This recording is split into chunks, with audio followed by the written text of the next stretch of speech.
All right, guys and gals out there in Warrior Nation, good evening to a very special bourbon induced episode of the American Warrior Show with two of my very best friends. It's not, normally I'm interviewing people I really don't know, so I have to create a little bit of false intimacy, you know what I mean, to get everything going. But Oh, we're tonight, intimate. we're intimate. Oh, we're intimate. But yeah, having rolled around on the mats in baby oil with both of you, yeah, it's gotten pretty intimate at time or two. Pants optional. Yeah, but seriously, very excited to have this conversation. Long overdue. I've talked to you both separately, and when Andrew and Cody ran the Gunjutsu podcast, I was very fortunate to be on their show. I'm gonna normally I read guys' bios, but I'd rather you, Cody, give us a quick rundown on who you are and what your bio is, brother. Name's Cody Hudson. I've been in law enforcement for 18 years. I'm a special agent with a Fed agency. I live in Tennessee. I'm a Brazilian Jiu-Jitsu Black Belt and run and own the BJJ for Cops program. And known these guys forever. That's pretty much me. Also shoot USPSA with Andrew all the time. And what's your classification there? M class. M class. Okay. And Andrew? My name's Andrew Keith. I've been a cop for 18 years as well. Also a black belt in jiu-jitsu and shoot USPSA. I'm an M class in carry optics. Got Gun is on, says Cody Hudson. I knew her. I know her. Never heard of her. You tell Brandon to calm down. Was that Brandon? Yeah, Brandon Jackson. Yeah. So yeah, man, I think tonight we can kind of talk about guns. We can talk about jiu-jitsu. I want to get to all that, but I really want to talk about something that y'all did that's super freaking cool, man. And I'm kicking myself in the ass every damn day I didn't become a part of it. The 2025 Southeast Law Enforcement. Tell me what's the actual name of it? It's the 2025 Southeast Law Enforcement Handgun Classic. It's a mouthful. And I put Andrew on the spot with that. Yeah, good. He needs to be put on the spot. Yes. So tell me, what was the genesis of this, and what is it, and is it going to be a 2026? Oh, there's definitely going to be a 2026. Registration should open in October. We're looking at May of 2026 for the I guess the honeymoon match. And now people can find out more at Practice Score, or where can they find out about that? Yeah, you can go to register on Practice Score once we get it out. We're going to try to, last year was our first time any of us ever really ran a match, except for one of the guys, Brian Townsend. He was our match director. He's our local club match director. So that was pretty much the level of experience we had. And so we kind of dove into it. And there will definitely be a 2026. It all came to be pretty much like, I don't know, years leading up to this kind of thing, right? So Seeklander actually used to work at my agency. So when I was a young cop, everybody talked about, oh, this Mike Seeklander guy could shoot really good. When he was here, he's moved on, he was on Top Shot. And I remember him from Top Shot. And so just that natural progression of I'd always enjoyed shooting. So it was like, well, what about this competitive shooting thing? And so that got me into like IDPA and USPSA. And so I found the local club where they had them. I went out there and watched one, and then I went and shot one, and I shot a couple of them for a few months. And, me and Cody were at jiu-jitsu, and Cody's like, man, I'm kind of looking to kind of get, I think Cody was a black belt at the time. So, he's kind of like, I'm looking for other hobbies as well. I was like, well, dude, you got to come try the shooting stuff. And so we've been kind of at it ever since. But as we both kind of progress, we're like, man, more cops need to be in this. Like, this is it's practical shooting. It's very applicable to what we do or may have to do. And so, I guess probably a year ago or so, I kind of brought it up to Cody, like, what if we just held our own match and just tried to get a whole bunch of cops out here, just like held a match for cops. And he was like, oh, dude, I'm in, whatever, and there was a total of 5 of us working on it. All of us are cops except for Brian, our match director. and he just has to be the match director, is like the liaison with the local club. But his brother is a captain at an agency and has been in law enforcement his whole career. So, he had ties to law enforcement, even though he wasn't actually a cop. And we all five just kind of worked together and put this thing out. And it was pretty successful, I think. Oh yeah, what'd you end up having? Like 200 and something shooters? We had 200 show up. We had 126 cops, 74 civilians show up. So it was amazing. We had a huge wait list. We were unfortunately, just couldn't accommodate in the format we had to have every single person. So we hated to turn people away, but hopefully that's not the case for 2026. Dude, that must Yeah. be. I mean, I sponsor matches all the time. Matter of fact, I've got 6. I just got a new shipment of banners in today, and I got 1,000 stickers coming in for prize bags. So American Warrior Society sponsors these things all the time, and I guarantee you, anybody watching tonight that's a match director is going to be like, "You had how many for your inaugural match?" Because you had like 200 and maybe close to 250 signups, didn't you? And 200 show up. Yeah, I think it was like 220 something, maybe 221, 224, something like that signed up. We had I think it was over 80 or 90 agencies represented from Wow. all the way out to California. There was some department up in New Hampshire sent their shooting team down.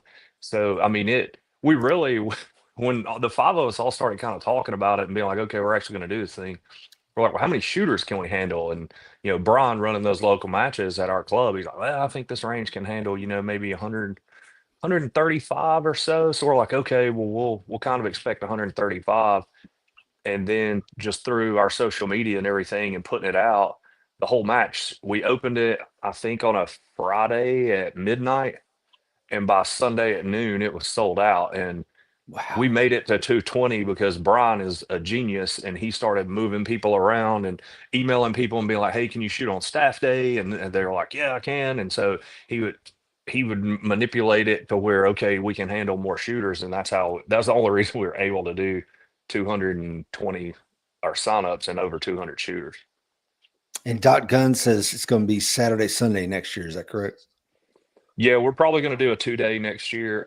Not sure if it's going to be Saturday, Sunday or Friday, Saturday, It just may end because up being, with the rules of the club, Sunday they can't shoot before certain times, just being respectful of the neighborhood. So I see it more going Friday, Saturday, if I was guessing. Yeah. And plus with cops' weird schedules, like so somebody usually either has the weekend off or they don't. And so I think if we maybe hit that weekday and then the first day of the weekend, we might be able to kind of work with other people's schedules a little better. Thanks to everybody watching. We got Dr. Gordon Botson is on this evening. Gerald is on out there in Oregon. Troy is on. Says, evening, fellas. AWS coin number 848. And if you want to find out if becoming a member of our self-preservation community is the right decision for you, click the links in today's show notes. Will Park right there in Montana is on. Alan Kelly, retired police officer from Virginia, is on. Says, good evening, gents. Coin number 1571 from occupied Virginia. Will Parker says, effing awesome. Yeah, Will, you'll have to come out, fly into Tennessee, brother, and shoot that match next year. I'm going to try to get an inside ticket to get on that. But yeah, I remember going back to the roots of all this stuff.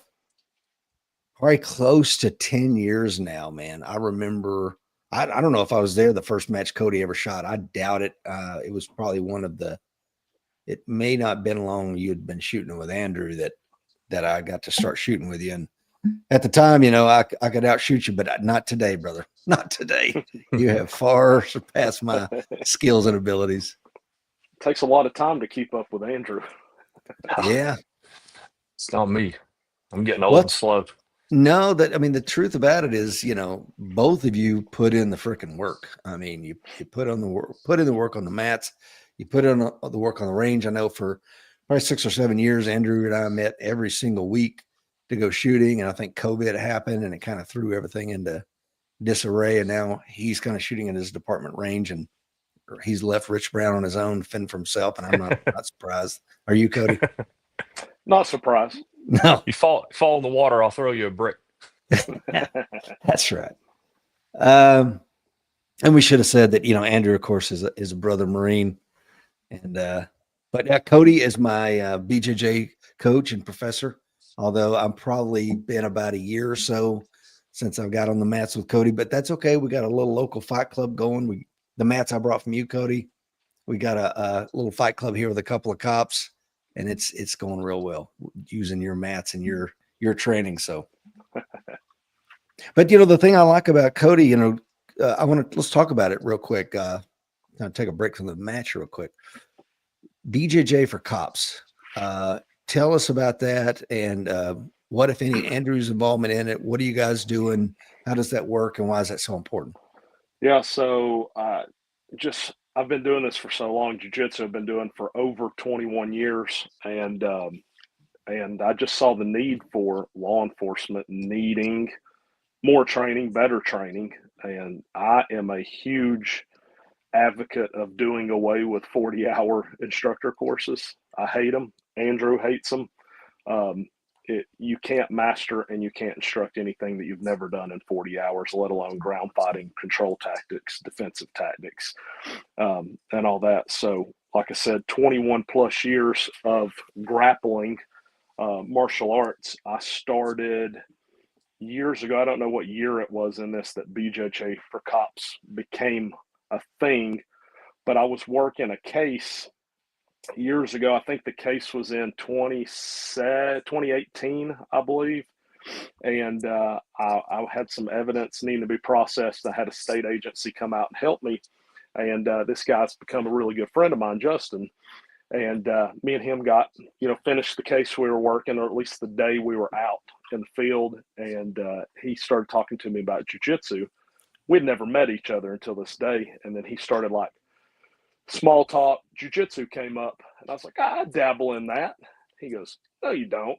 And I was like, yeah, I do jiu-jitsu. And, he didn't really believe me at the time. And he's like, well, prove it. Well, other than throwing you down in the gravels and choking you, it's hard to prove. So I was like, well, just go to the IBJJF's website, look up my name. You'll see my certified black belt and all that. And he's like, well, I'll be danged. He goes, you really are. So he goes, I got some guys at this local sheriff's office in Upper East Tennessee, Sullivan County. He goes, I want you to meet these guys. He goes, there's a blue belt up there. He's a captain. He's a great dude, and I'll second that. He is an awesome dude. But we met, talked about a little jiu-jitsu program that was going to start one day a week. I was going to be the coach, instructor, professor, whatever, when I could make it. Him being a blue belt that hadn't trained a lot, he was going to teach it every Friday at like 7 o'clock in the morning. And for the longest, I was getting up and driving from Knoxville to Sullivan County, which was, an hour and 40 minutes to go up there and help those guys. And then they started growing the program, growing it. And now 2025, it's a full-blown jiu-jitsu academy in the sheriff's office. That blue belt at the time, I don't want people to go, wow, he got promoted fast. He didn't. He was a blue belt for like 20 years. Wow. So his skill set was very high. He just didn't have the rank around his waist to catch up with that. So he went through training with me. And then in 2023, December 2023, he was my first black belt that I ever promoted. So he is a captain SWAT commander, my first black belt, and they're an official. As far as I'm concerned, they're an official affiliate, which is a free affiliation with me under the BJJ for Cops. He's my black belt. They run the program. They come see me, train with me at Memento Combat Sports when they can. I go up there when I can. The sheriff up there, man, he is awesome. He loves the jiu-jitsu program. He supports it.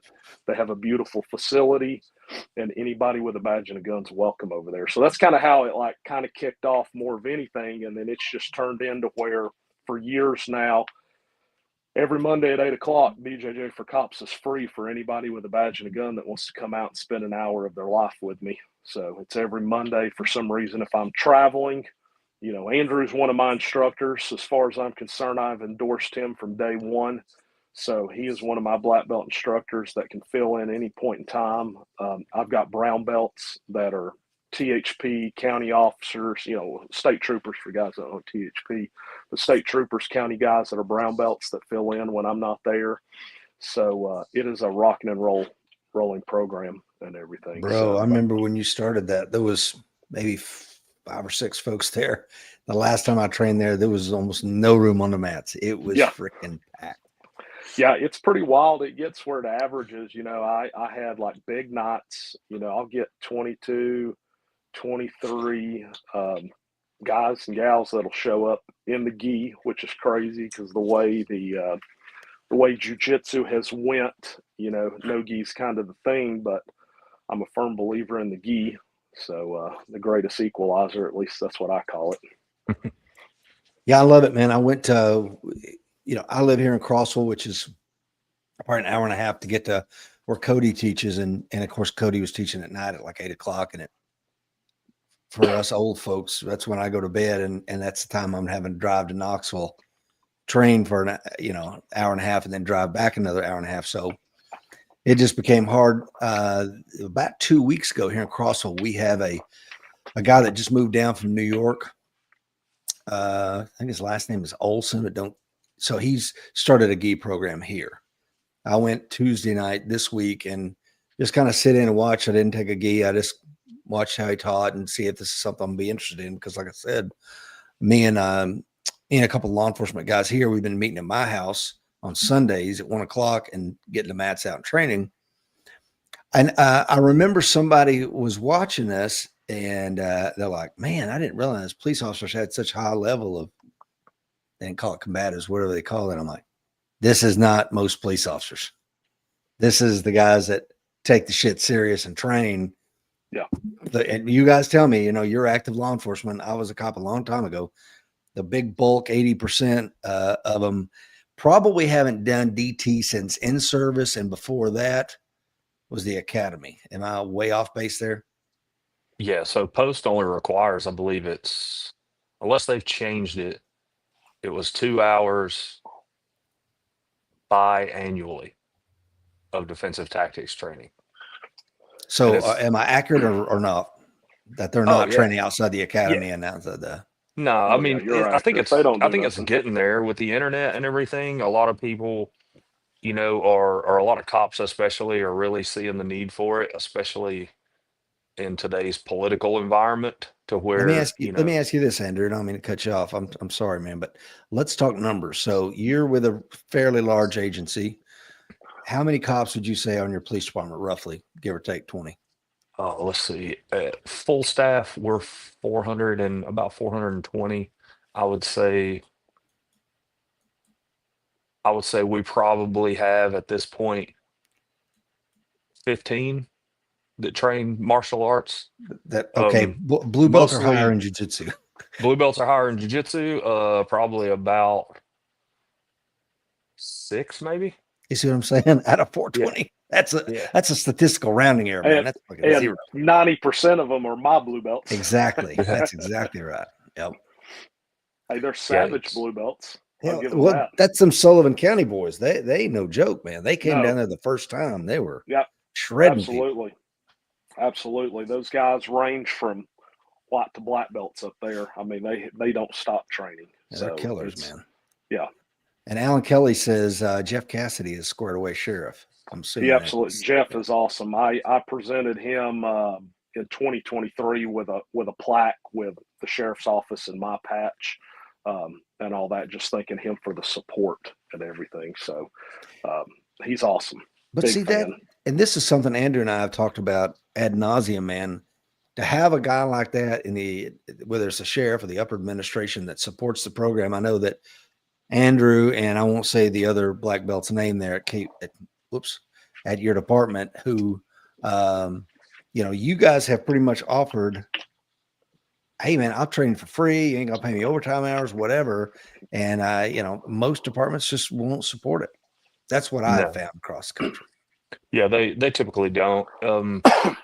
Again, they want, like with the political environment, everything's kind of politics. So, they want us to de-escalate because they don't understand like someone like me or Cody or even you take somebody that doesn't know what they're doing, some suspect, leg trip them down to the ground, you get on top of them. It's like, well, your use of force is a lot cleaner. There's less injuries to your officers. There's less injuries to your suspects. You know, that's what I tried to tell them at my department. I was like, nobody, to sue somebody in civil court, you have to have damages, and they haven't qualified hurt feelings as damages to be sued for. So you can't be sued for getting your feelings hurt by another grown man just holding you down until you give up and put your hands behind your back. You know, they places, Marietta, Georgia is a police department that actually supports their officers training, and their uses of force have declined by like 65%. Or no, their injuries have declined by, I think, 65%, something like that. Injuries Like to it's a officer, injuries to suspect, or both? Do you know, Andrew? both. Both. Okay. Both. They've saved, I think they calculated like the average. It's been a while since I've looked at the statistics. I actually talked to the sergeant that was down there and he emailed them to me. And they're about 100 and I think they're 120, 130-ish police officers, something like that. And they took their average like workers comp claims and stuff, and they've saved their city like $60,000. And they actually have to pay an outside black belt to teach their officers the way, unless their guy has promoted up and is running their program now. But when they started it, you know, they could go to a black belt like Cody and just sign a sheet. And I guess at the end of the week, that black belt took the sheet to the city and said, here, and they paid him $10 for every signature. Mm. And their use of force numbers are great. Like they don't hurt themselves. They don't unintentionally hurt others. You know, they don't get sued a lot.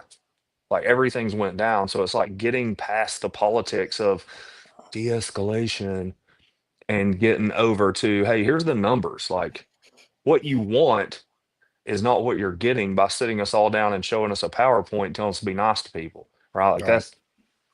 that's not Yeah, getting you what you de-escalation want. don't mean what I think they think it means. No. De-escalation starts with a strong officer presence, a guy who walks up, he looks fit, he looks squared away, and he may ask you the first time, but then he's going to tell you what you're going to do, and then he's going to make you do it. And then he's going to dry hump your ass over the parking lot until he puts you in handcuffs. And it's probably going to look a lot better than beating the shit out of somebody with an aspeton or whatever, tasing them to death. Yeah, I don't and know. you see a lot of baton uses of force. They're just ineffective. And so, you know, I forget, I saw it online, so it's not my original thought, and I don't remember who said it. So Probably or me, I'll but give them credit. But they said ineffective force looks a lot like excessive force. And so if you think about it, you see people getting their legs beat all in with a baton, and it looks excessive, but it it's looks not horrific. working. Like it's not working. So it's like it's ineffective and it looks awful. So it's like maybe we should try something else.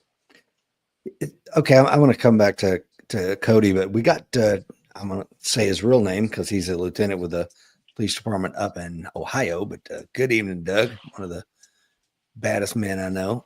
Glad you're on this evening. I was reminded when I went to watch that dude, I showed up a little early for class, and the kids' class was going on. So I'm sitting there watching these kids that probably can't even ride a bicycle, and they're doing a rear naked choke on each other. You know, it's like, and yet that's the technique. This is the big scary technique that we place up there with in the use of force continuum. If we're still using that with deadly force, it's absolutely ridiculous. To me, the LVNR, rear naked choke, whatever we're going to call it, should probably be up there with hard hand tactics. If I can punch you, I can rear naked choke you. What do y'all think? Oh, absolutely. So our department, we had it at one point in time for a period of maybe a year or so. I think it was about a year. They dropped it on our policy, and they said basically what you said. Mm-hmm. If you can punch them, you can choke them. And I think we used it about somewhere around 9 or 10 times, and it was 100% successful with 0 injuries. Yeah. And then George Floyd happened, and so now you can't even touch their neck. Like you can't even touch their neck at all, or look they at what the lose their minds. NYPD did, Andrew. Did It's you see that absurd. video NYPD put out after George Floyd? Did you see it, Cody? No, I didn't see it. Oh my God. I'll have to find it and send it to you. I mean, it's an automatic investigation and automatic charges. If you, like Andrew said, get anywhere near their neck, Like, it's freaking ridiculous. Brady wants to know, is Andrew's mustache effective or ineffective use of force? It's a very effective one, Brady. Very effective. It's one of the best comments. I saw Brady's beard, so I had to do something. I saw Brady's beard at our You leave match, and I my was ginger brother alone. Doug says, very true. Ineffective force does look like excessive force. I've never heard it phrased that way, but yeah, it looks terrible. Imagine if, go back to 1992, we'd be living in a different country now had somebody use a lateral vascular neck restraint on Rodney King instead of beating the shit out of him with PR-24s in the street. Oh, absolutely. You know what I'm saying? Different country. It would have never been a video because it would have been over by the time they actually got their video camera By the time turned they on. pressed record, it had been over. Yeah. Where does your department put it at, Cody? Your federal agency, is it same place as most departments? Oh yeah, that's somewhere in the dumpster out back. Brady I says- think we just don't. I don't think we're allowed to touch people. Period. I think. Oh, it's, dear. I think it's. We got to call the real police, the local guys. Strong word and a light tickle. That's all you Mhm. get. Thinking of 11 folks watching us live and everybody's going to listen in the replay. Brady wants to remind everybody that Ginger Brothers are forever. So That's right. It's just true. that. Well, Cody, since you're, Andrew, I think had a blue belt when he started training with you. Is that correct, Andrew? Yeah. Yeah. Yeah. And then, and I think you got yours in Georgia, right? Somewhere down there. Yeah, I got mine when I moved up here. I got it from the Hosfords, which is a Pedro Sauer affiliate. That's where I got my blue belt, and then I got all my other ones under Cody and Samuel Braga. And Cody, what got you into grappling? Well, when I got out of high school, let's back up to in high school. I had a buddy that started training judo, and he trained judo for 6 months. And then when we graduated high school, everybody, we got the guys are renting a house, going to the college and all that. So we'd have Friday night fight night. We'd move all the furniture out and we would fight. And our judo buddy that had been training for like 6 months was crushing our souls. He was just, and I was like, what is this? I was like, I'm going into law enforcement when I'm old enough. I was like, what is this? He goes, well, it's like 85-90% throws and then a little bit of ground fighting. And I was like, well, that little bit of ground fighting is controlling me. I was like, is there a martial art that does a lot of ground fighting? And he goes, yeah, there's this stuff called Brazilian Jiu-Jitsu. Never heard of it, didn't know what it was, probably couldn't spell it at the time.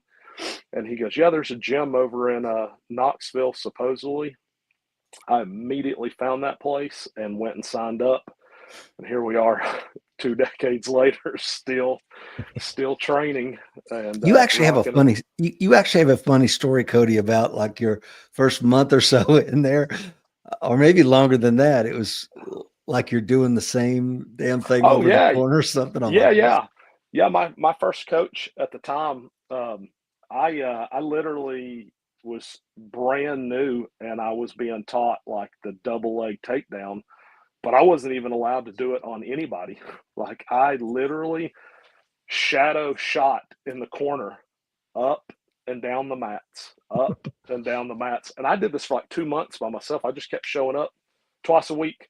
And I worked on shooting a double to nobody, down the mats, up the mats, going, man, when am I going to get to do this? When am I going to actually get to fight somebody? Because back then when I started, I didn't know the difference between no-gi and gi. And I actually was in a no-gi class, which was realistically, it was an MMA class. The coach was an MMA coach, and everybody was in there. I mean, it was the wild, wild west. It was lots of people, minimal experience, and just people bleeding everywhere and beating on each other.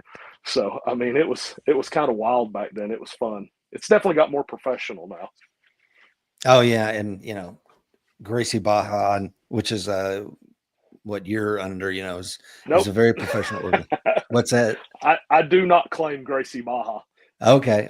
Well, they're a very professional organization. They have their Yes. detractors. I understand that, but when it comes to being professional with jiu-jitsu, um, when my son trained under you, and then he went to a Gracie Baja affiliate out in New Mexico and continued on training on. But yeah, I want to get to some of the comments we have here, guys. Doug says, I completed a force science certification class in which a part of the curriculum was taught by an officer from Canada. He shared their policy and policies from other Canadian agencies, and they have neck restraints at the same level as strikes. He shared that they have had neck restraints for many years with no issues.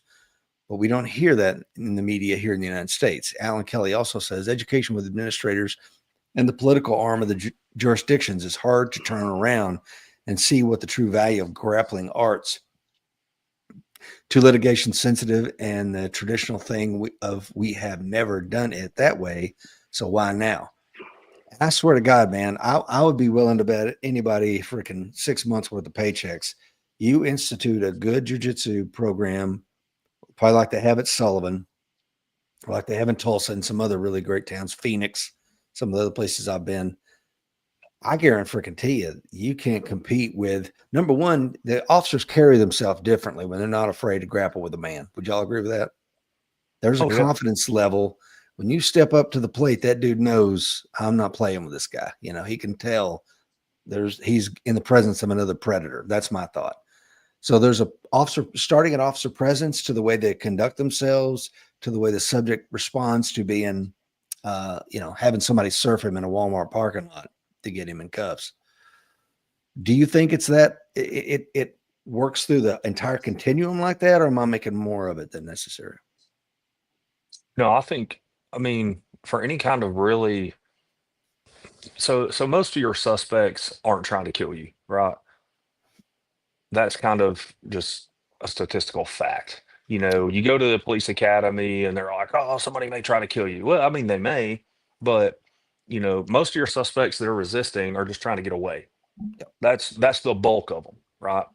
Now, should you always be, careful or observant and not complacent and all that? Absolutely. You should always be what ifing everything, right? But most of your suspects are trying to get away. The ones that are actually assaulting you are generally assaulting you just to knock you down or whatever so that they can get away. There's very few that actually are trying to, hurt or kill you. You have to train for that as well, but the facts are the facts, right? I think a lot of it has to do with, when you're dealing with criminals and criminal behavior, and I would tell my trainees this, these people did not grow up like you. Like they will read you in an instant. There's a reason that every time you come out here, they'll call you a rookie for your first like year or two, right? They can tell by how you carry yourself, and how that happens or how that goes away is you get in scraps with dudes and you kind of carry yourself differently as you gain that experience. And, to your point, Rich, that's kind of what jujitsu does. Like if you're not afraid to mix it up with somebody, they're going to see that all over your face. You're not going to exude this false confidence where you're yelling and your voice is cracking and this and that. It's like, no, they size you up immediately. And how big or small you are matters. The way you carry yourself matters a lot. And, especially if you run like the housing developments, best thing that could ever happen to you is somebody they think's the toughest guy that's a criminal, and you go to arrest him and he resists. You want everybody to see you win that one. You want everybody to see you win. And then you go back to being nice to them and they're kind of like, hey, okay. Yeah. Now I know where the line is. Now I know how this could play out. Let's just not let it go that way. Yeah. Do you see what he did at that? When I was a police officer, hadn't been long after Terminator 2 had come out. So, and back then I had this beautiful head of hair and moosed up, and the dog, that's a T-1000 right there. But yeah, and that was my intent, to come across that way. But let's see. Doug says Henry Gracie has some solid research on the effectiveness of BJJ in several jurisdictions, I'm sure. Gerald says the more skilled an officer is, the safer we all are. Thank you all for being willing to put in the work. Yeah. Gerald says love back mounts buck mounts in the background. Yeah, oh yeah. Andrew's let redneck. let me clarify the Gracie Baja comment there, so Please. people don't get that misconstrued. I claim my instructor, Samuel Braga, world champion. He's under or was under Gracie Baja, Draculino. I claim all that. Gracie Baja's association is a franchise. Me and them don't jive that well anymore. Oh, okay. I looked at opening a franchise under them, and they do not want to play ball with you if they will not answer simple questions. Really? Especially as one of their certified black belts. I sent countless emails just trying to get business questions answered. And I was like, you know what? I was like, I'm just not doing this. Every year from 2017 until like 2022, I was paying $160 a year to be a certified instructor and do an 11-week course and all that stuff. As a black belt, I was doing this to support Gracie Baja, have their paperwork that's hanging on the walls and stuff like that. And then I hit them up for renewal in 22 or 23. They doubled their fees from like 150, 160 bucks to like 300, all for a little piece of paper. And then they wouldn't answer your questions, all this stuff. And I was just like, I'm done. It's just a money grab. I was like, I'm done with all this. So I claim Samuel, Draculino, that part of Gracie Baja. But the whole thing, there's great schools out there. There's great school owners, but Cody Hudson is Cody Hudson at this point when it comes to jiu-jitsu. Right on, man. I mean, going back to, I was training at with Seeklander at Tommy's Training Center back in the early 90s. And I remember when the UFC came out, because at the time I'd grown up, and because we moved around a lot, I was taking Isshinryu here. Then we moved to the new town. They don't have Isshinryu. They got Taekwondo. We moved to the next town. They got Judo. So I was bouncing everywhere. And then I got in the Marine Corps and was a close combat instructor there and started training in this Okinawa freestyle and doing Judo again. And so the question, if you move around styles, is which one is the best? So in 94, there was a pay-per-view for this thing called the Unlimited or Ultimate Fight Challenge, or where the hell it was, the UFC. And we were like, hey, it's going to be some sort of no holds barred. So we like made a big old pot of meat stew and sit down, and a bunch of us fighters watched this thing. And I remember getting that being my first exposure to Brazilian Jiu-Jitsu. And I'm like, what in the hell? The guy was upside down doing something with his clothing. I don't know what the hell happened. Why did the other guy tap? And what does the tap mean? And I mean, I think that's really when the world got its eyes open to the possibility of what this little skinny Brazilian guy could do. And you look at where we are now, and for the guys that are new, it just seems like it's always been here. But in my lifetime, it was a brand new thing, man. And there just wasn't many schools. I mean, at the time they had their flagship school in Torrance. There might have been one other place somewhere. I don't know if Machado was around at that time or what, but you look at it's almost like I don't know, every shopping mall, there seems to be one now, and they're not always good. But where I'm going with all this is to your point about Gracie Baja, and it's just a money grab. I learned more as a bouncer dealing with people for real. And then we would meet up at somebody's piece of shit trailer with a dog tied in the front yard, and we'd beat the shit out of each other in the grass than I did a lot of places. You know what I mean? And there was no money grab there. And Andrew went dark on us there, Cody. Yeah. Hopefully he'll come back here in a minute. Well, you need a good coach, but not all coaches are created equal, I guess is where I'm going with all that. Right. Yeah. I learned stuff from my students every week. And I mean, most of the time, I'd say most of the time I'm the only black belt in my class, but I do get visiting black belts that come when they can, and other law enforcement black belts and stuff. But man, I learned every week. I learned from white belts all the way up through brown belts. I get something out of everybody that I train with. Yeah. So we kind of beat up the whole idea of BJJ as it relates to law enforcement. Let's get into the competition shooting sports, or just training at a higher level with your handgun. Who wants to take on that issue? go for it, Andrew. Right now I can't hardly. I don't know. Something happened and I can't hear my damn AirPods anymore. Okay. Well, Hopefully though. we can hear you. You're coming in, Liam and Charlie. Can you hear me?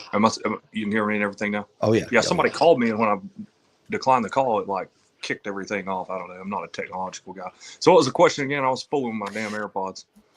Yeah, the question was, man, like we kind of talked a lot about BJJ as it relates to law enforcement and how, if you're in that line of work, you definitely need to get into grappling and stuff like that. But when it comes to shooting, you guys had the Gun Jitsu podcast for a reason, because you're both equally, you got 1 foot equally in both hemispheres, the grappling and then the shooting piece. How did you get into that? What is the benefit of that? Is one sport better than another when it comes to IDPA, USPSA? There's a new thing out there. What are your thoughts on that?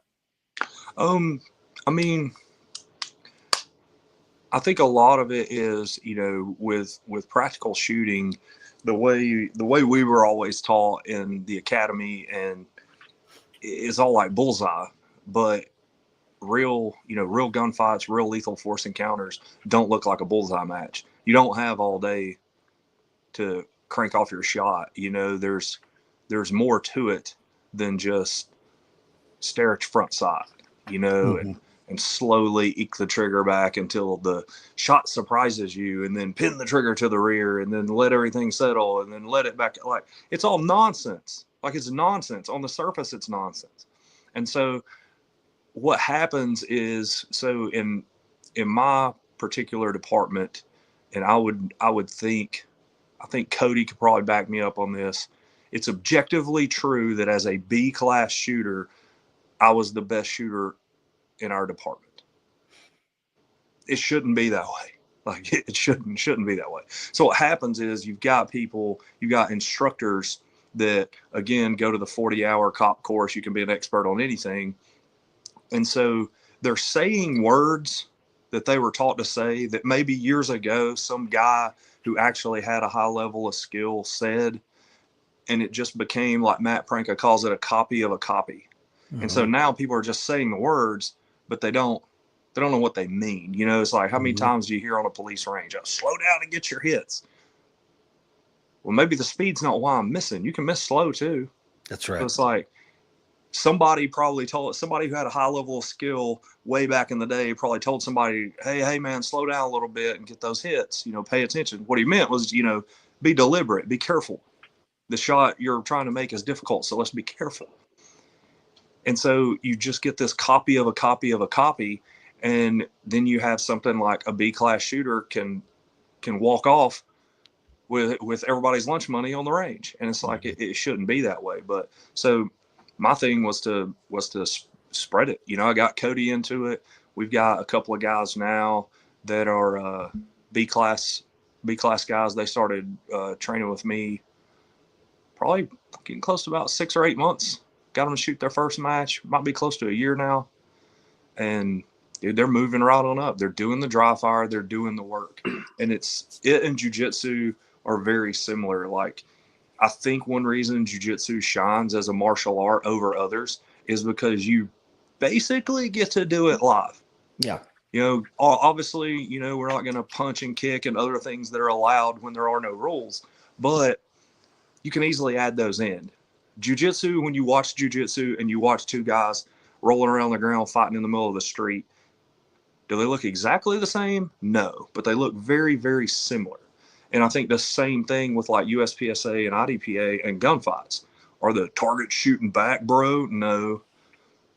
But the speed in which you're engaging targets and the challenges you're having to do with the pistol in a handgun competition look very similar. They look a hell of a lot more similar than, like, the whole yellow glasses with the tape over it and the blinders and the, stick my arm out there and bang on like a Camp Perry bullseye match. The closer they look and the closer you train to reality, obviously the better theoretically, the better you should be in actual reality. Yeah, I agree. What do you think, Cody? I agree. I completely agree on that. When you take into account the shooting sports that are out there, IDPA and USPSA. I know that you shot both of them. I've shot uplink both with both of those with you. Is there one sport that if the brand new officer is hearing this and they're like, all right, I'm gonna get off my ass, I'm gonna go out there Saturday and strap it on, see what I can do. Is there someplace you would encourage them to start? For us, I'm sure it's, hey, just come shoot USPSA with us. But we both started in IDPA. We shot IDPA for several years. Climbed that ladder, did that. But after so long, at least for me, not speaking for Andrew, but for me, I got very bored with IDPA. It was kind of mind numbing. You run the stage left to right. It was very slow paced. And everything. USPSA has kind of changed that for me, which I guess that's my mind from jiu-jitsu, always doing something different. I just didn't feel like I was doing much difference in IDP. I mean, I still like it, not going down the rules rabbit hole, but since they added appendix into IDPA, that made that a whole lot more fun for me, to shoot concealed from appendix and everything, because that's how I carry, 90% of the time and everything. But no, I think for us, we get copped straight into USPSA and go that route. But I guess my advice is don't settle, try them both out, do what you like, just as long as you're doing something. Yeah, John is on. He says, Ricardo, John says, also IDPA is a negative scoring system versus USPSA. You're trying to accumulate points. Yeah, interesting point. I've heard people say, start IDPA if you're completely new, and because they're going to you're going to have training wheels on for so long, like you're going to shoot the stage this way. Because when you go to USPSA, it's like solve the problem in front of you, and that's about it. They'll tell you what has to be done. 2 shots on paper and shoot till the steel goes down. Other than that, attack it any direction you want. Which I think is much more real world applicable, because when it starts, that's the way it's going to be. I got to solve this problem in front of me. I mean, I got a handgun in my hand and I'm moving. But if you're complete newbie, man, I don't think there's anything wrong with shooting IDP, especially if you're brand new to CCW. So it's probably a good place to start, right? Yeah. I mean, the big difference for me, the first match I think I ever shot was an IDPA match. And, I liked it. There was not a lot of, there wasn't a whole lot of choices due to stage design. Like you start here, there's some targets, and you finish over there. And everybody starts here, everybody finishes there, just because of the way the stage is laid out. So you didn't have a lot of choices to make. There wasn't a whole lot of stage planning in it. And so once you but the rule sets are kind of similar as far as like you're going to get used to somebody telling you, hey, load and make ready, on the timer. You kind of get a meat and potatoes of the rules could kind of go back and forth between the two games. But then after a while, like Cody said, it's kind of like, well, I've got my feet up and under me in IDPA, and then step over into USPSA, and there's like, here's where you start. There's targets everywhere. I'm going to hit the beep. You got to shoot them all. Whoever does it the fastest and gets the most points wins.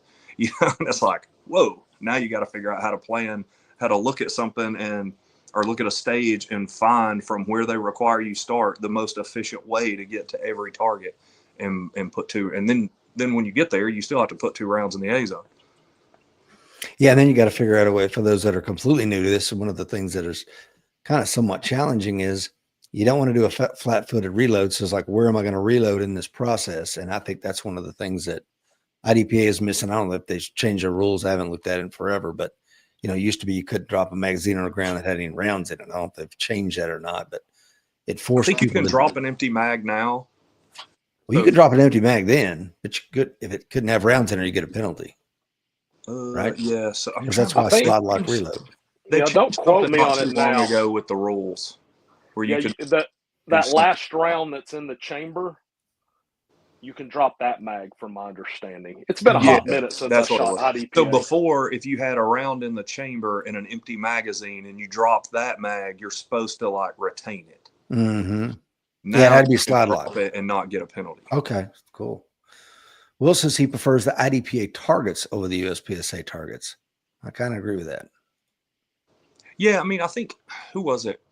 Our friend Brandon Powers, I think, overlaid them one time years ago on the internet, and it's like the IDPA 0 down is shorter, a little bit shorter, and a little bit wider than the USPSA rectangle. They're very similar in size. I guess it's the look config. Oh, at you're right. Area speaking, yes. yeah, But one is a rectangle and one's a circle. yeah. Brady says you can have a loaded chamber reload now with an empty mag. Okay, wow. Okay, yeah. Brady didn't know. He shoots. Me and Cody hadn't shot IDPA in quite a while. I haven't either. 320 drama, guys. I don't know your feelings about it. I just me and Seeklander just had a conversation with Phil Strader, who's the vice president of consumer affairs. I've known Phil for almost 20 years now. When I was helping United States Shooting Academy get up and running back in the early 2000s, and Phil worked there for a while before he went to SIG, I think. So we had him on the show, man, and we talked about the issues with the 320, man. What do y'all think? I mean, I started my position with, and let me get this out of the way in case you didn't hear that show and you're hearing me now. I don't own a SIG. I've never taken a penny from SIG, never will. Never shot a SIG. I mean, that's not true. I've shot. Matter of fact, we were training a federal agency last year, me and Seeklander, and he begged me to shoot the 320, shoot my 320. And I'm like, here you go. Take it back. Get it away from me.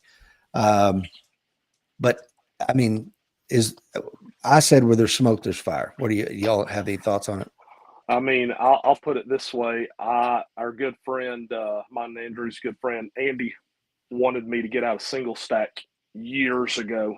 Left me this long, very nice voicemail of getting with the times and getting a nice striker fired pistol and getting rid of the old Jam-O-Matic and start shooting carry optics with them. So I did that. I went and bought a 320 dot, ready to go, got the holsters, got everything like that, shot it.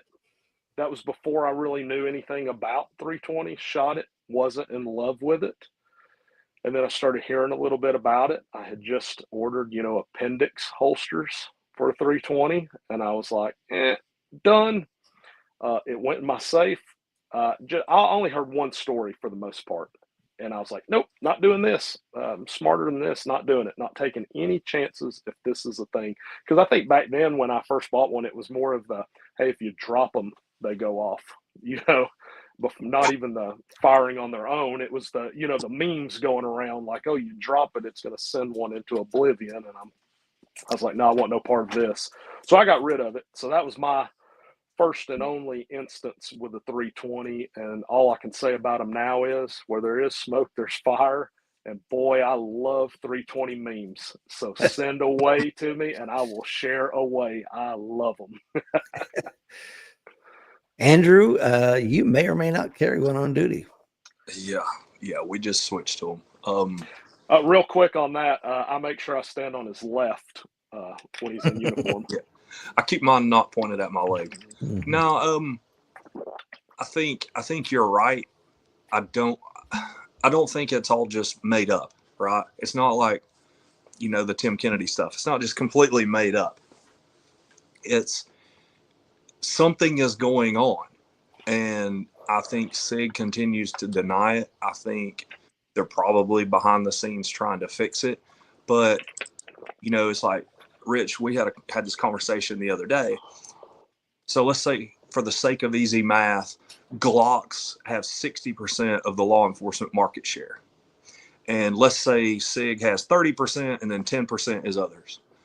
Well, theoretically speaking, if you go to Google and you just Google, cop's gun fires in a holster or something like that, if it was just, every cop's a moron and holstering with their finger on the trigger.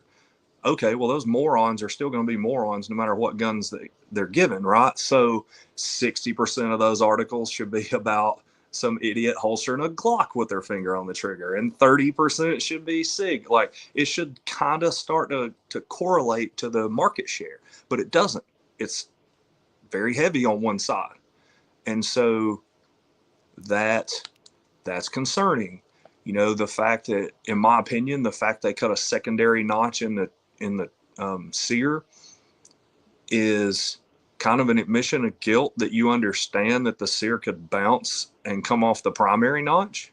Because if you're like, oh no, it could never do that, like Phil said, and I don't know Phil, I met him one time years ago. He's a nice guy, but he's like, oh, it would take some miracle for that to happen. This miraculous thing happens. It's like, no, dude, like if there's a secondary notch, you're acknowledging that those springs, it's pinned on one end or it goes on some kind of pivot point, and there's springs on the other. If you cut a secondary, half cock, for lack of a better term, notch, you're acknowledging that it could bounce off the primary. I mean, I didn't push him on that. Why would you machine that extra notch in there and pay the money for millions of sears? Why would you pay the extra money to have that milled in there if you didn't think if it would take a miracle for that thing to slip off the primary? I agree with you, brother. And you and I didn't talk about that part of it until after I'd already talked to Phil, because that would have been a great retort. Like, when did you add the notch? Yeah. Did you add it when you started, or was this something that came out after 2017 when you had all those issues? And if it did come out after 2017, then it starts a whole lot of questions, like, right, what did you find that made you think that, it seems to have something to do, in my opinion, nobody's got cops point guns at people all the time. Like, we don't shoot nearly as many people, law enforcement nationwide, as we point a gun at and negotiate through the sides, right? The old show me your hands, right? Yep. That happens all the time. Nobody's disputing, or nobody's really saying that when the gun is in that position like you would normally hold it, horizontal, guys, for the podcast listeners. Yeah. It always seems to be when the gun is in a vertical position in the holster. So there has, in my opinion, just redneck science, there kind of has to be something to that. Like, okay, well, if it's only doing it in the holster, the gun's in this position, it's in that forward camp position of a modern safari land holster. And, there was one video where the cop basically hits it on his steering wheel, like almost every cop does when they get in or out of the car, and the gun shoots. And it's like, okay, well, this is weird. So there has to be something that has to do with that gun being in that position. And the way that, I forget what they call it. It's basically the same thing as like a firing pin block. Oh, the safety lever. Yeah. Yeah. Safety lever, whatever they call it. But it basically doesn't allow the firing, should everything go wrong, it's not supposed to allow the firing pin to travel far enough forward to hit a striker. That's what the part does. Mm-hmm. But the way it sits, when that gun's in a vertical position, if there was no spring tension, i.e. maybe the spring broke or it came out, or, the impact the holster took from the front is enough to overcome however many pounds that little spring is, that could shift up, allowing the firing pin to pass. If you combine that with maybe some sear bounce, I don't know if it could happen. No, I don't know if you and I talked about it the other day, man, but I want to say one of the findings from this FBI report that came out this week, and if I'm screwing this up, guys, I'll apologize in advance. But I want to say, Andrew, that they're finding that the spring that controls the tension on the lever that keeps the striker from going forward sometimes slides off that ledge, thus negating the entire lever. Yeah. Now all you got is the sear, and we know they can walk off because there wouldn't be a second sear notch if there wasn't. Anyway, let me tell you one thing. So I remember when Phil was telling me they were developing this gun, and the way he was describing it, and I didn't bring this up in the show, and I should have, but it didn't cross my mind. He's like, it's going to have a light, crisp trigger, none of the little dongle thing on it. It's going to have a really heavy slide, and the borax is going to be this. And he was talking about it as a competitor. And I thought, okay, cool. SIG is going to come out with a competition handgun. All right, no problem with that, But then it's like, all of a sudden it wins the government contract. And I'm like, whoa, what? Yeah. This doesn't sound like a good idea. This is not a combat ready handgun, in my opinion. Yeah, I'm not a mechanical engineer. Like I said, I'm just a redneck who's got a little bit of mechanical ability. And, you know, I don't hate on the gun or whatever. I don't think like every SIG P320 that comes off the line is a piece of crap. No, I think something's going on with the gun that causes it to fail at a high enough rate to be noticed. You know, when Glock Gen 4s came out, they had issues that Glock had to fix. It happens. But SIG doubling down on it, and then all that does is make the internet go crazy, and the internet just does what it does, and SIG pushes back, and it's just, you know, and SIG, speaking of the internet's been complaining about SIG's quality control for decades. You know, since they stopped producing them in West Germany. You know, the internet's been complaining about that. Our tactical team, when I was on it, had about 24, 25 guys. And we, for whatever reason, this could be a whole nother podcast, we decided to go to 1911s. Well, we didn't decide. It was decided for me. We went with the SIG TAC Ops 1911. All but maybe 2 or 3 of those guns had to go back to SIG multiple times. Mine that I was issued went back 3 times, and it never would make it through all of its magazines without malfunctioning. And then we sent a guy to a 1911 builder's course from a guy, I think, who used to gunsmith for Nighthawk. He comes back fresh out of his class, starts taking calipers to everything and measuring. And he was like, these guns are way out of spec. He's like, no wonder they don't work. He's like, they're way out of the specs I was taught. And so it's like, you combine all those issues, maybe some design flaws or a design thing that could be shored up, and then you add in some quality control, and where you've got parts that should be sitting at, you know, perfectly 90 degrees. Now they're rounded. Now, you know, maybe there's some slag on the parts, and instead of having 100% engagement surface to surface, maybe they only have 20. And now the angle is not 90. It's like, you know, 100. And so it just, those tolerances and everything start stacking up, and now you've got problems. So No, there's a lot of things going on, but there's definitely a problem. To deny that there's a problem is kind of crazy at this point. And that's what I told Phil and Mike the other day. I said, you know, I think the design looks pretty good. I'm not going to shit on the design, and I don't know SIG as a company at all. I don't own their products, so I can't speak to any of that. But what I will say, the design looks pretty solid. However, it's relying heavily on the fact that, like you said, Andrew, that those parts are machined perfectly. That's the only way it's going to work.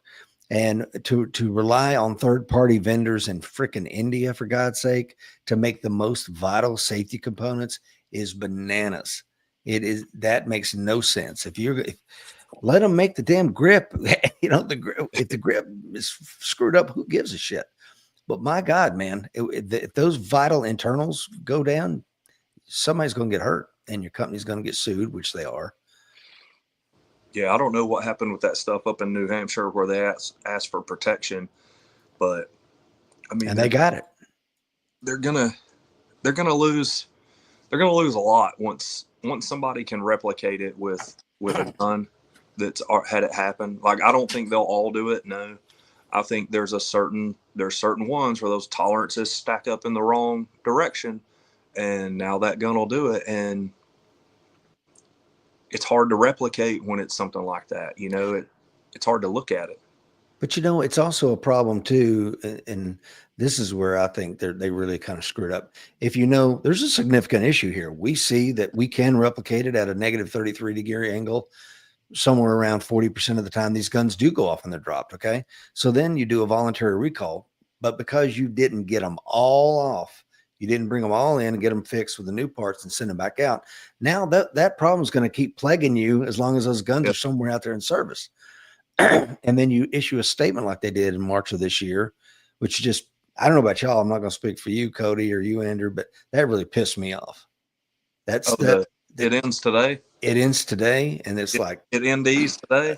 Series of statements. I'm like, what do you, I don't know who designed that. They need to be fired. Yeah. It's like you're basically calling all your customers morons. Like, we're not the morons. Y'all are the morons. Like, well, our guns are fine. Y'all are just stupid, you know? And I agree with Phil, you know, if somebody is mishandling a gun, or they're kind of negligently handling a gun, bad things happen. But again, if you go back to, okay, we'll say, for the sake of argument, every cop is an idiot and mishandles a gun, then you should have direct reflections of market share of all these accidents happening, not it just always or most of the time being sick, because and I'll listen to the episode, the examples Phil brought up, those are legit. Some kid sticks their finger in there and makes a guy's Glock fire. Yeah, that's a thing that happened. That's apples and oranges, dude. That's not nobody touched this gun. It shot me in the leg while I was driving down the road. Like, those aren't the same things, man. Like, I get it. People holster up with their finger on the trigger and they rip one down through their leg, but that's not the same. That's not the same accusation. People saying the SIG will just fire while it's in the holster on its own. No, I agree with you. And like I said, in that I did an entire slide on things that are outside of SIG's control. They can't control if you put it in the wrong holster. Yeah. I mean, hell, the Marine Corps had this problem. When I first came in, we had 1911s. And that's what we shot in boot camp, 1911s. They don't even let recruits shoot handguns, but believe it or not, we shot 1911s in recruit training. And then they switched to the Beretta M9, which I think is a solid. You still had one of those. You had to like pour the powder down the end and then tear apart. See that, Cody? Ain't that nice? See, the rest of the show is going to be me and you now. Andrew's got to learn a lesson. Had to put a little cap on it. I liked it better when it was just me and Cody there for a minute. It was pleasant, wasn't it? It was nice. But on a serious note, what I'm going is all those 1911 holsters were still in inventory. And we're trying to jam an M9 down inside those 1911 holsters. And a lot of dudes shot themselves. Go wrong? Yeah, what could possibly go wrong? So there could be that working against SIG. And a lot of that stuff will be caught. I mean, think about a Beretta M9 with that heavy. And Cody shoots a lot of 92s, or used to for a long time. Yeah. So you're very from that platform. It's pretty damn forgiving if you're trying to put it in the wrong one, if you got the finger, But my God, man, that short trigger stroke on a 320 with no trigger safety, then any side motion that hits it. I mean, we're only talking about traveling 0.44 of an inch. Yeah. Total trigger travel. So that's a really small trigger travel and nothing to stop it. If you give a sideway pressure, it's asking for problems. Hey, fun fact, when I did get rid of the 320, I had all these really nice holsters that I had bought for the 320. The Beretta 92s actually all fit in them perfect, and I never swapped a holster out. Really? Yep. I shot for years with the 92 in a 320 holster, and it was perfect. No doubt. I would never have guessed that. I didn't have a clue that would happen. I would never guess that. Gerald says, I like your logic, Andrew. Should have been happening at a similar rate with Glocks. And Doug says, Andrew's answers are gold. If the issues were primarily user-related, then the problems would be there regardless of the platform. And that's just not what we're seeing. No, we're not. I mean, it doesn't, Phil kept saying, do your research. It's like, okay, as the kids say, get on Google and search up. Search it up. Pop's gun goes off in holster. You're going to see SIG articles. You're not going to see articles about Glocks or MMPs or any of the other weapons platforms that are being carried.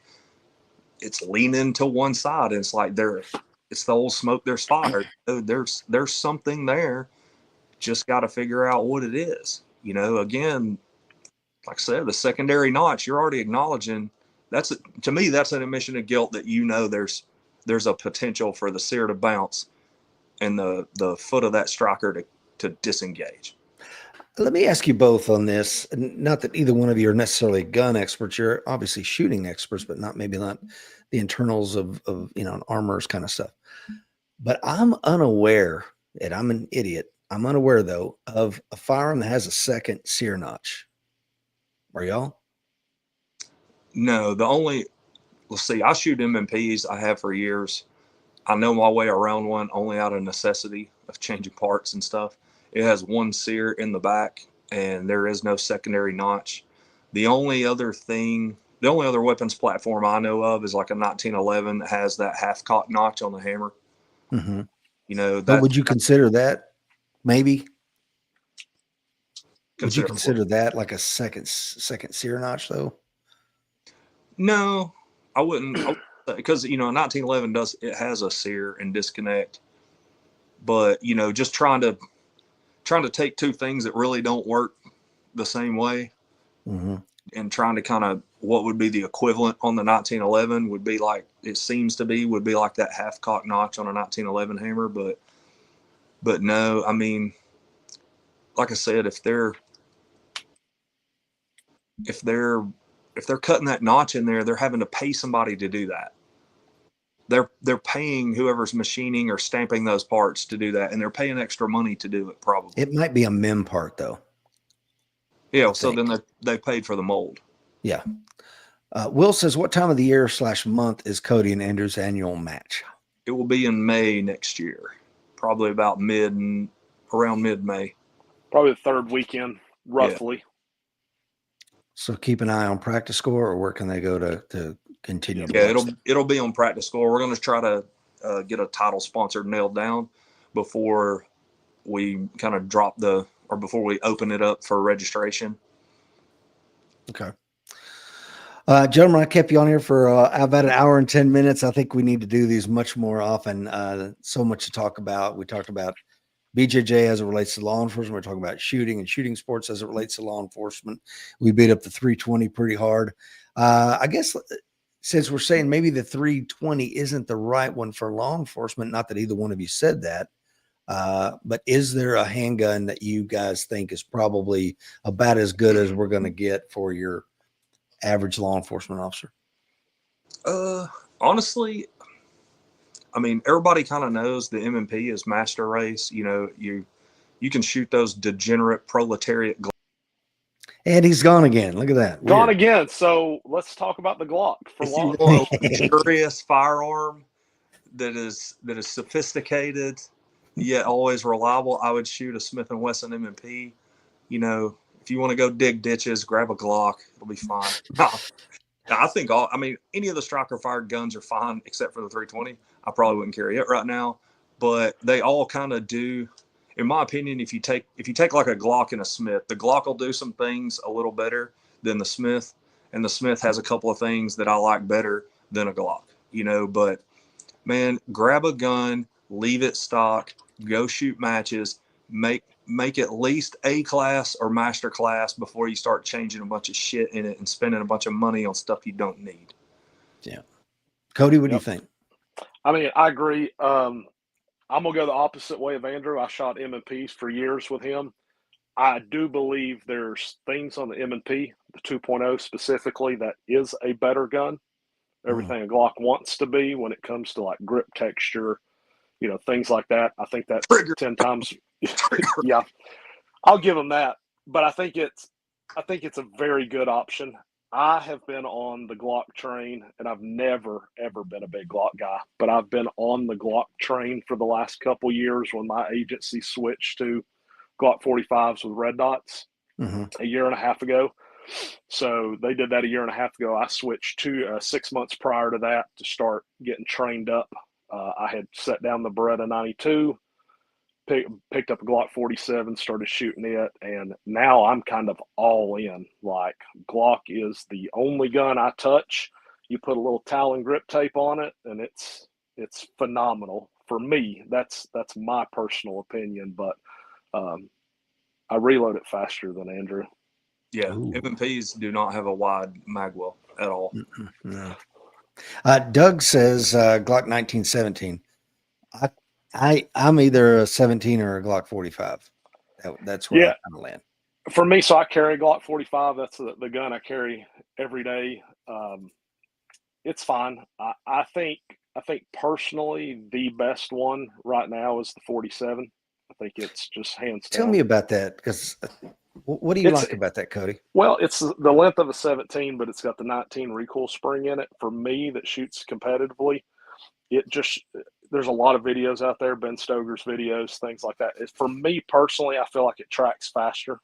It feels like I shoot a 34 mainly in USPSA with a dot. I just like the way it feels, but I've shot probably 20,000 rounds through my 47, probably climbing to the same numbers on my 34. And I can truly feel the difference between the cycle rate between the two. and I think the 47 just tracks faster and better. So competitively, I like the 47. That's just my personal opinion. And the 47 has a slide length of a 17. Yeah. And the Yeah. grip of a 17 as well. Yep. But it just has a recoil spring of a 19, right? Yep. I think you can mix and match a lot of the 1917 parts. Is that right? You can. Dust cover on the 47 is cut back, so you could put a Glock 19 slide. Can you show guns on this, Rich? Absolutely, yeah. Yeah, so this is a 47, so you can see the dust covers just slightly shorter. Oh, okay. But it is the same length as a 17. Okay. I know that probably doesn't look right, but 80s Glock for anybody that likes I love it, man. I love it. But so yeah, that's only difference. But okay. Well, I'm going to pick up a 47 then. I think that's what Seeklander was saying when he was worried about the 320. I think he's going to keep shooting them for a while though, since he's had a lot of success with the 320. He's like, man, should I just drop the 320 and get a Glock 47 and go back to that? And I wouldn't drop the 320. Yeah, don't let him drop it. Sorry, dude, I couldn't let that one slide. Tell him, whoa, don't drop that 320. Please. We need you. All right, gentlemen. Any closing thoughts? Squad out. Say that again. I said, have them lay it down slowly and call the bomb squad out. No doubt. Where can folks follow you guys if they want to keep up with what you're up to? Go ahead, Andrew. I've only got one social media on Instagram, and it's Armed Threat Solutions. I don't really I had a holster making business when I had that, and I don't have that anymore. So it's just me shooting and cracking jokes on the stories or something like that, making fun of something. About all it really is. So, you do give tips and tricks on there, man.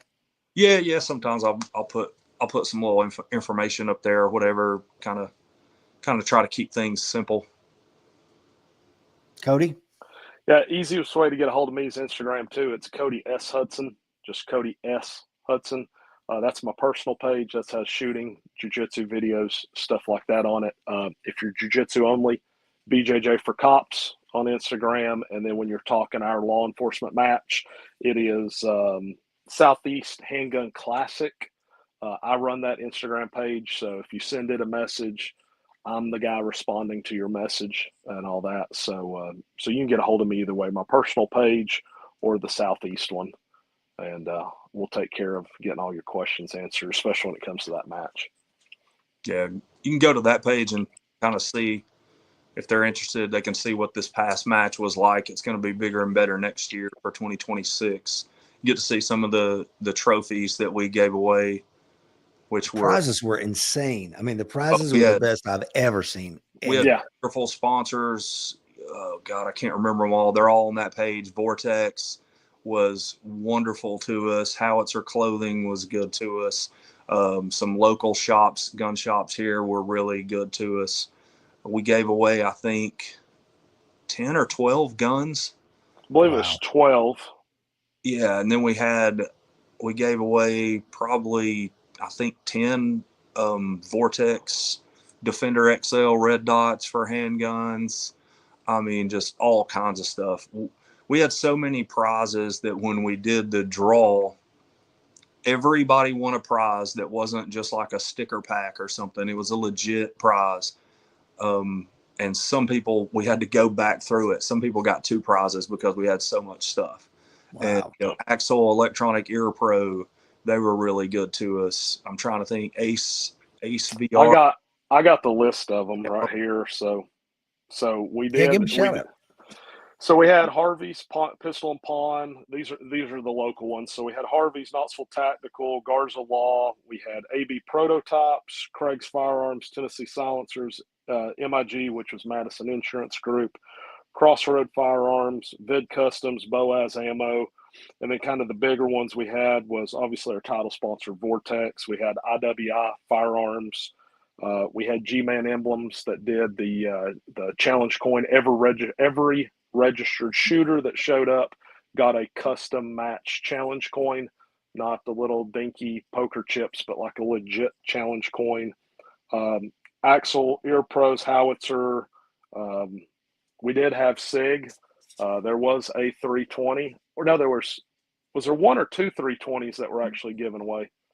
So there was two given away because nobody will buy those, so they had to give them away.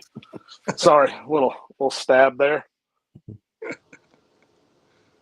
Well, I'm glad it was such a success, man. Y'all put a lot of freaking work into that thing, and maybe next year you'll let me come out and shoot it.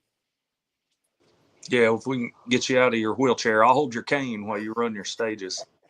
You can get around the stages. But no, it was. Oh, and another thing I wanted to mention. So the match fees, once we pay for all the stuff we have to pay for to make the match go, swimmingly, what's left over gets donated to the Public Safety Foundation. So, it is a match for a charity that supports first responders in this area.